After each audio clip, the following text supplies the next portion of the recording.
I want to ask you this. I was doing a little bit of research, right? And I found out about Dennis Goldberg. So he was the white person that, got into trial with Nelson Mandela and them in Rivonia. So he's late now. But I was listening to his documentary, and he said he's obviously disappointed at how the government has become corrupt and all of that, but he does not regret the compromises that he made, to fight for, the liberation of Black people. With the way that South Africa has turned out, which is a little bit disappointing for me, of course, do you have any regrets for what you've done for our people, the No, contribution that you made? Yeah. absolutely not. I have total faith in the people of South Africa. I have complete confidence that the road will. Nobody guaranteed that the road would be a super highway, and it wouldn't have potholes, and we wouldn't have mistakes and wrong turns. And what we have to remember is to follow the principles and the compass headings set by the former leaders. There are millions of people around the world who came together to fight for the freedom of and the liberation of Africa and South Africa. And the whole idea is to allow them to make their own decisions. And maybe they'll make some good ones, and maybe they'll make some bad ones, and there'll be both. There'll be a mix. And then there will be people who will take advantage for their own greed, and they should go to jail and they should be punished. And they steal from their own people. Um, that is just a horrible thing. Yeah. Um, we as individuals have to educate. We as individuals must organize as groups. So it's education and community organizing. And we have to institutionalize by using law and systems. The law protects the future so that individual men like Robert Mugabe, or I'm not going to mention the names in South Africa, you can fill them in. I don't want to piss anybody off. Okay. But everybody knows. Okay. You are sitting in Taiwan, being a teacher, doing your thing, talking to other South Africans around the world on your podcast. Never regret it. The cost and the pain, it doesn't come free. Freedom is not free. And we are here so that others can benefit. We are here to serve, inspire, and transform lives one at a time. We are the nurses. I think I just did the closing. You did. Before I start crying again, I'm gonna let you go.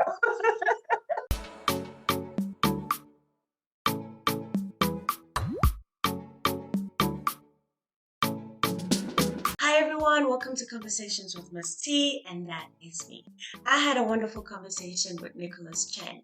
Nick is a Chinese American lawyer currently living in Taipei, Taiwan. He was born in the 1950s and lived in New York during the civil rights movement and the Vietnam War era. He was born in Harlem and raised in the Bronx. In his junior year of high school, he was elected by his Black Latino schoolmates to chair the school's Black Latin Student Union. And during college in the 1970s, he was a student leader in many anti-apartheid and social justice movements. Now, I know this is a mouthful, but this is Nick that we're talking about. Guys, thanks again for tuning in, and I hope that you enjoy this. Cheers. I knew of apartheid probably around age 7. Okay. Uh, it would have been in the early 60s. I would say it was 1964. The reason I remember it, my father was a teacher at City College of New York, which was a public university. He was a dean at the engineering school, and he had many students who were from working class, not wealthy families. So he always had many African Americans and Latino students, and all colors from working class backgrounds. Mhm. And we didn't have money, but once a year we would go to a restaurant, which for a celebration, it would be always a special occasion, a birthday or a holiday or something happening. And it was our place to go. And it was called Patricia Murphy's. It was a suburban restaurant, and it was noted for its candlelight kind of setting. So it was a fancy restaurant. It had tablecloths, it had silverware, but it had most importantly, it was the only restaurant that I knew served the most amazing dish from South Africa. Was it? And was, of course, the famous, world famous South African lobster tails. And we could only afford it once a year. And as a kid, I had a younger sister. So at age 7, I guess it was that day we went. And it was a no-brainer that the two kids would order this Uh-huh. and the fancy dish. And then I'm age 7, and I said, my father says, "So you're going to do the South African lobster tails, right?" I said, "No." And he said, "Do you not like them?" "No, I love them, Dad." I said, "What's going on?" I saw a TV program about a policy, a racial discrimination policy Mhm. at this country in Africa, which was historically a native, indigenous, black country, was being ruled by whites, and they were instituting this discrimination policy. Right. And I began to describe it: land, education, et cetera, et cetera. My father was shocked. He was shocked that I knew. He was shocked that I could tell him. Mhm. He was shocked that I was making a political, I was taking a political stand at the age of 7. And he said, "Well, are you never going to eat this again?" And I said, "No, I'm going to eat it when they're free." And my father was really shocked. I can My imagine. my sister enjoyed her lobster tails. He was age 5. But it was one of those things that it was because of that I remembered. And what had happened was, somehow I had seen a television program, some kind of documentary. I don't know who did it, Right. but it changed me. And there was something fundamentally unjust about it. So I said to, Is it possible for you to describe the imagery that you saw at that time? sure, it was a black and white documentary. It would have been probably only a few minutes in length, talking about something, a word I had never heard, called apartheid, describing a separation, a separate type of existence where, based on your skin color and your heritage, that rights were denied. It was something that was existed in America Mhm. as well. Obviously, it still exists in America. If you are a different color, then, if you are people of color, as we call it, POC, we know, that our first instinct when we're in trouble will not be to call the police, or our voting rights, or housing rights, or employment rights. So apartheid and what was going on in the US later on, when in the 70s, when we organized Third World Coalition, Anti-Apartheid Coalition, and NECLSA, we knew that apartheid was not just in South Africa. Mhm. We knew that the policy was instituted by the then government of South Africa, but we knew that it was a policy that was going on in practice in the United States, and other places in the world. When you looked at civil liberties, civil rights, human rights, voting rights, housing rights, the right to get married. Um, it was all equal protection, all due process, equal access. It exists everywhere. And we knew that it was part of the colonial imperialist history that the world was still living through in the 70s. And in the 60s, when I first learned of it, Mhm. obviously there were many countries that were still under the yoke of colonialism, and countries were still waiting for independence. In Africa, you had the beginnings of independence in the early 60s. So my own awareness seeing this film would be talking about it in 1964. So you would see. I think the video or the film was set in the context of the process of the repeal of colonialism, Mhm. uh, but clearly the racial and national. Um, so you had the national liberation movements. You had the racial policies, while apartheid was especially distinctly South African in colonialism in Portuguese territories or other colonial territories, clearly you had manifestations of this. So this was a worldwide awakening, and I was part of that. And so here I start in 1964.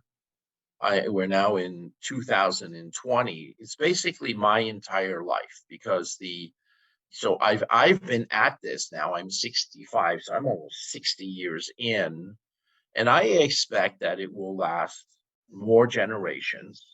It will take more time to, colonialism lasted for hundreds of years. It's Right. not way overnight, and it's not just when a government passes a law and says we will repeal this, the impact of the inequality, of the poverty, of the misallocation or the unequal distribution of wealth and benefits to the people will take generations. And I'm sure South Africa and many countries around the world continue to struggle with this. So I'm interested to know, is this what inspired you to become a lawyer to fight for people's basic human rights? Sure, part of it, sure. I think that the sense of fairness, um, when you see people um, who are denied Mhm. access of various things, um, we're here. Different people are on this planet for different reasons. For me, I believe we're here to serve. Uh, the easiest way to articulate it or to compare oneself, regardless of what one's chosen profession is when you see someone who is close to you who is ill, they go to seek medical help from a nurse or from a doctor, and you see the nurse and the doctor working under tremendous pressure and strain. And I'm not just talking pandemic situation, but especially then. Mhm. But they're there trying to help a patient, and they're not here to make money at their profession. If they wanted to make money, they could do anything else. They wanted to help people, and they chose this profession, and they are obviously committed to it under tremendous challenging circumstances. And what's going on when you see this nurse or the doctor working hard and long hours, you are inspired by their commitment to serve. So you see service, and then something which is a side effect, but it's not what motivates them. It's the end result of their commitment that you are inspired. So to serve, you wind up inspiring people. Mhm. Mhm. What are they doing? They're trying to change transform someone's life. They transform the patient's life. The patient has a spouse, has children, has Family, yeah. a company, a family, a place of worship, whatever. So they're transforming lives one by one. And you say, at the end of the day, when you look back on the road travel, the short lifespan that we have, did you look back and say, I collected more stuff and money and things? Or did you say you helped someone or more people? Was the journey, the destination is the same. When we're born, we know where it ends. Mhm. But how did you live that journey? Right. So, when I first met you, I asked you what you did, and you said, I'm a teacher, and, I work with young children. And I told you that I believe that teachers are the heroines and heroes. My late father was a teacher, and he made a difference in people's lives. And you can see it. The teachers touch us. Your good teachers, you remember them. Their their their lives, their messages, their wisdom gets shared. And if you're a musician, if you hear it in their music. If you are, whatever, it's in your soul, and Mhm. you spread the light. And so for me, the apartheid regime was abhorrent. It was just evil, It was, yeah. and it was causing and colonialism as a system, um, because of the greed, because of the exploitive, rapacious nature of it, where it's money, wealth, human beings were chattel. The entire slave trade, which fed the agrarian plantation economies of the world. Mass production of cash crops required labor, and the whole destruction of Africa Yeah. from the coast to the interior. This was going on from all of the imperial powers. Uh, Zaire, Congo, it's just a farm, Yeah. a mine, basically being mined by the King of Belgium. And they are suffering to this day from the heritage, Yeah. the nightmare of that. And so, you know, this decade, this has been the best decade so far since uh, colonialism starts to get turned back in the 1960s. Many countries achieved nominal freedom and independence, but were often continued to be exploited and mismanaged. And now you're seeing countries that are actually doing pretty well. Um, that doesn't mean they don't have problems. Of course not. Uh, We have plenty of problems in South Africa. right, exactly. But it's a journey, and it's not going to be over. It's going to Yeah. last my lifetime, the rest of my lifetime, and your lifetime. You're decades younger than I am. Yeah. But we do this because of the students. When Aubrey McCutcheon and started Northeast Coalition for the Liberation of South Africa, he knew I would stand with him, and he knew I would bring Asian Americans up and down the East Coast and community groups, and we were really committed um, to this, and we knew. So he and I entered college in 1975. So let's look at what was going on in South Africa. It was a very interesting parallel. So I was in college with Aubrey from 75 to 79. So let's just, take a few things. And it was going on every day, but just the famous things. So in 1976, there's a mass student uprising across South Africa, but the world's attention was focused because of the media on a place called Soweto, Yeah. a suburb of a whole large area, maybe 40 neighborhoods, maybe 50 neighborhoods, in Johannesburg. And for for the whole world, we knew Soweto, and we also knew that Western media only showed certain parts of Soweto, the poor parts, the migrant towns, the shanty towns, and the burning and the violence. We know in our heart of hearts that there are many very nice neighborhoods in Soweto, the house with the garage and maybe 2 cars and all of that. But what was going on there was a resistance movement of many different things that apartheid was trying to do, but they were trying to enforce language restrictions at that time. Yeah. In it, that's where it started, and it blew up.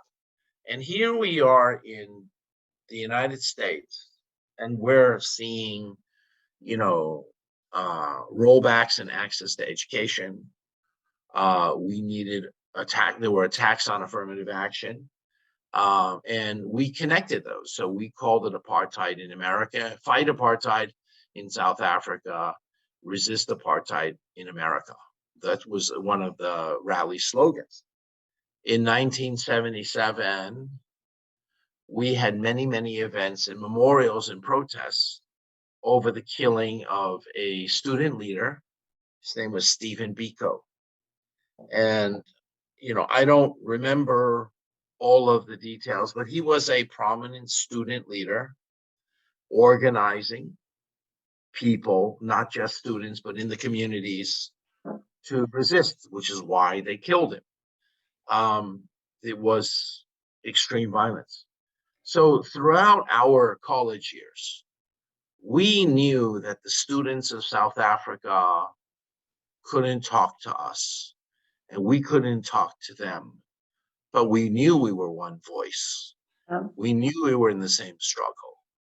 So in the Juneteenth gathering last month, you and Casey Payne are doing your skit, and you open with a statement that I am a post-apartheid period South African. And I know that apartheid was repealed, and I know that Nelson Mandela was freed, and I know that he was given the Nobel Peace Prize. And I know that he and the leaders of ANC and PAC, Pan-Africanist, and the many, many were breaking rocks on Robben Island, planning the future after freedom was reestablished. And I thought it was so poignant. Right. That Well, you would I that's how we connected, right? So right, I'm right. sitting in the back I crying, I was very, because I met you and I got very emotional, and I didn't put it as beautifully as you just did. But then basically I just recently realized that all my life, because my parents and my grandparents and my aunties wanted to protect us from, just the raw, impact that apartheid made in our community, the Black community. So we didn't talk about it. We didn't talk about the right, people that we lost. We didn't talk about the people that were injured. We were just told to go to school and make the most of our lives. So I was very shielded from it. And now as an adult, I'm like, hang on, now that I'm exposed to all this information, I'm like, hang on, somebody sacrificed their life so that I could enjoy and reap the benefits that I do, that right. I have today. And so the reason why we're having this conversation, and when I tell my friends, they're also very shocked, right? So we know of a couple of white people that were involved in the fight against apartheid, but we did not know that there would be Asians. So we know about Listen, the Indians, the whites, and other Black people across the world. But when you said, Nick, that you were also part of the anti-apartheid movement, I was like, what? right. Because it really is one struggle. It is really one fight because the enemy is ignorance. the enemy is ignorance, which gives to greed, Yeah. and all the other things, and thus the unfairness, the inequality, and it has in truth no color barrier. So the ANC, as you know, was formed and was one of the leading organizations. But at the beginning of this policy, there was a South Indian Congress, which is an Africa-based Asian organization. Mm-hmm. And the Pan-Africanist Congress was also multinational. It was not just Black Africans, it was Asian Africans. Africa is the mother continent, and Asians have been trading and moving and living in Africa for generations. So when you look at Ethiopia, you look at East Africa, Uganda, the ancient kingdoms of Aksum and many of the states in Tanzania, in Zanzibar, in Kenya, in Ethiopia, in Sudan, in Somalia, they are all written about in the ancient Chinese histories because people were trading, people were settling, people were, and Mauritius had an Asian prime minister, Jean Autran. And you look at this island in the Indian Ocean, it is mentally part of Africa, uh, and most of the people who settled there, who migrated there later, were from South Asia or East Asia, and they're completely part of Africa. Anyway, so the injustice and the fairness has no color line. For me, it was personal. I grew up in the Bronx, in New York. It's a mixed neighborhood. I have childhood friends who are African American. In high school, I was elected the head of the Black Latin Student Union. I can tell you that all my Black and Latino classmates who wrote me into the ballot, right? And I am shocked, right? Because I've nominated my classmate, Dale Wright Jr., a African American classmate, to run the organization. And they're all writing me in, and I'm protesting. And I said, I nominated Dale, and, I voted for Dale. And Dale, in front of everybody, then says, I voted for you, Nick. And I said, this is ridiculous. This is a Black Latin Student Union. And then I rolled up my sleeve. I'm very pale skinned. And I said, do you know I'm not Black? And it was at that moment, as soon as I heard myself say those words, I realized, oh, I just blew it, because that's only the outside appearance. And one of my young classmates came out. He was an 8th grader. I still remember him. And he looked at me in front of the 80 guys. It was an all-boys school. And they said, Nick, we all say it's not about the color of your skin. We now all have to live it. Yeah. You've been living it, and you've been showing us, and we need to do this.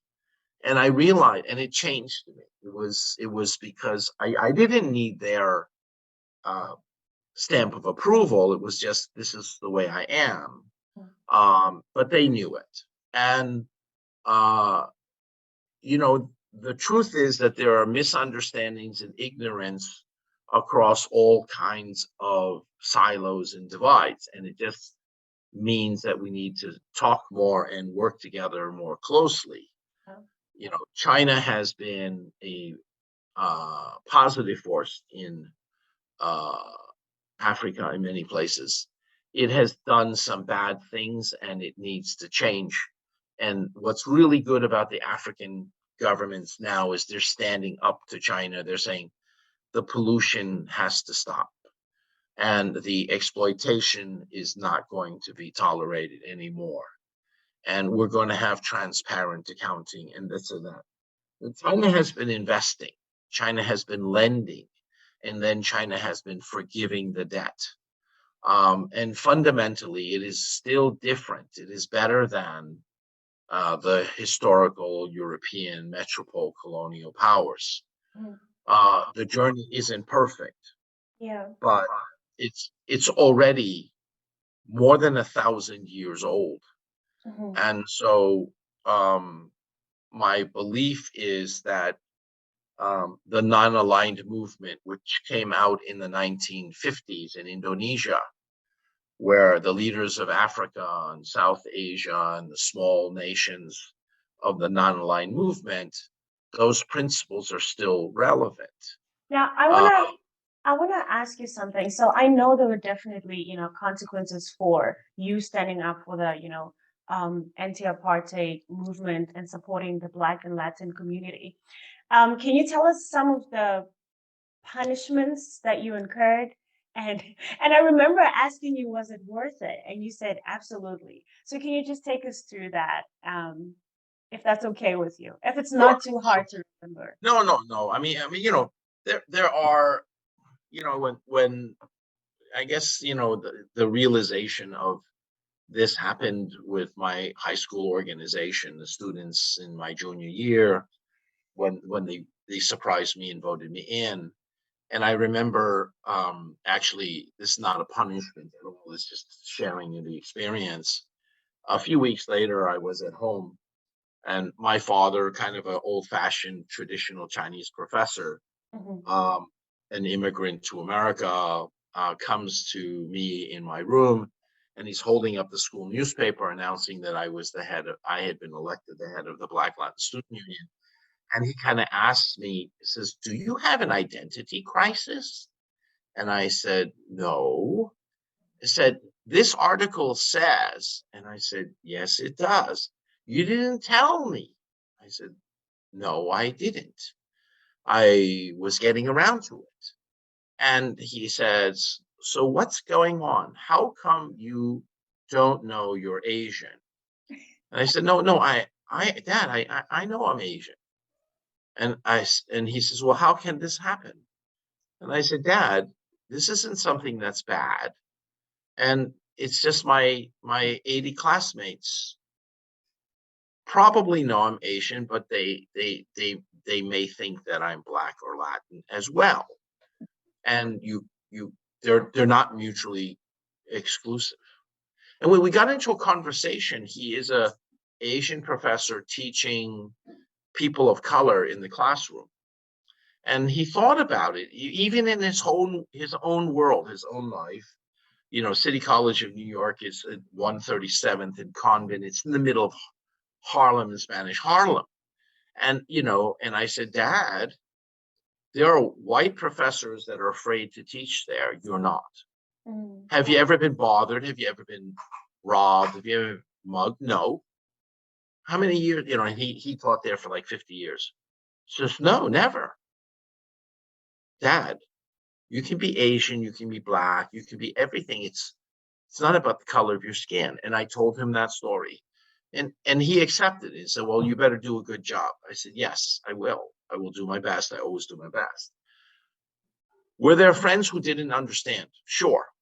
Were there words? Sure. Was there exclusions?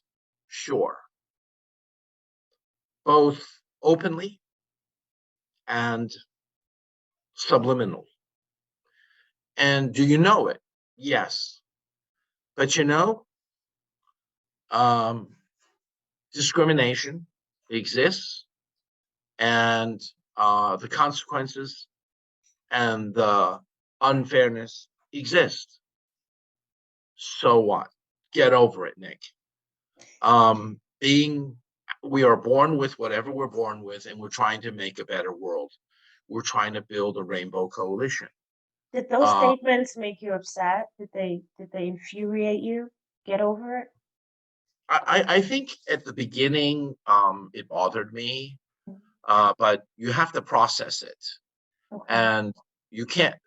What you're dealing with is ignorance, and you're dealing with ignorance and bigotry in various steps. And over time, some of them you can win over, Mm. and some of them you can't. And if you can't, it's fine. We will face many challenges in changing the future. Yeah. Uh, I believe that, I chose law as my tool. I believe that law will protect the future, that you need laws to institutionalize change, improved behavior. Um, the law protects the future, and we must protect the law. We have to build systems. We have to build institutions. It's not about personalities. It's not It's about funny, individuals. it's funny you say that because I think in my own right of the, of fighting against the struggle, I chose literature to bridge the gap, because I'm trying to introduce children's books with Black characters in Asian schools, because I'm like, this is the one way I know I could bridge the gap, you Right. know? Yeah. Storytelling Mm. um, for young children, for old people, for people of all ages is an extremely effective tool because it's very personalized and it allows you to empathize. And empathy and compassion are deadly to ignorance and bigotry. And literature, Franz Fanon, uh, uh, uh, Franco Ferrer, so many writers, Mm. so many stories, and the storytelling. When you study, you read about fables, fairy tales. They may have started in one culture, but they are all universal. Yeah. Why we use those to teach the next generation lessons. They are set in very simple scenes, yet there is great wisdom in all of those fables. I like to read about storytelling as a profession. In Africa, there's a long tradition of storytelling. We call them in West Africa, we call them giros. They are the ones who keep the history. They are the ones who keep the histories of the people. There are many African nations that are verbal based histories. And these giros carry the story, the memories, the history, the culture, and they transmit and they preserve. They're the libraries, they're the walking libraries. Um, some are written down now. I've met some Giro, uh, West African Giros, over the years in different places. I try to seek them out Yeah. because they are so much. And why you go to, when you go to a community, you find it, old people, they tell stories if they will talk about what is important. I want to ask you this. I was doing a little bit of research, right? And I found out about Dennis Goldberg. So he was the white person that, got into trial with Nelson Mandela and them in Rivonia. So he's late now. But I was listening to his documentary and, he said he's obviously disappointed at, how the government has become corrupt and all of that, but he does not regret the compromises that he made, to fight for, the liberation of Black people. With the way that South Africa has turned out, which is a little bit disappointing for me, of course, do you have any regrets for what you've done for our people, the No, contribution that you made? Yeah. absolutely not. I have total faith in the people of South Africa. I have complete confidence that the road will. Nobody guaranteed that the road would be a super highway, and it wouldn't have potholes, and we wouldn't have mistakes and wrong turns. And what we have to remember is to follow the principles and the compass headings set by the former leaders. There are millions and millions of people around the world who came together to fight for the freedom of and the liberation of Africa and South Africa. And the whole idea is to allow them to make their own decisions, And maybe they'll make some good ones, and maybe they'll make some bad ones, and there'll be both. There'll be a mix. And then there will be people who will take advantage for their own greed, and they should go to jail and they should be punished. And they steal from their own people. That is just a horrible thing. Yeah. We as individuals have to educate. We as individuals must organize as groups. So it's education and community organizing. And we have to institutionalize by using law and systems. The law protects the future so that individual men like Robert Mugabe, or I'm not going to mention the names in South Africa, you can fill them in. I don't want to piss anybody off. Okay, but everybody knows, okay? You are sitting in Taiwan, being a teacher, doing your thing, talking to other South Africans around the world on your podcast. Never regret it. The cost and the pain, it doesn't come free. Freedom is not free. And we are here so that others can benefit. We are here to serve, inspire, and transform lives one at a time. We are the nurses. I think I just did the closing. You did. Before I start crying again, I'm going to let you go.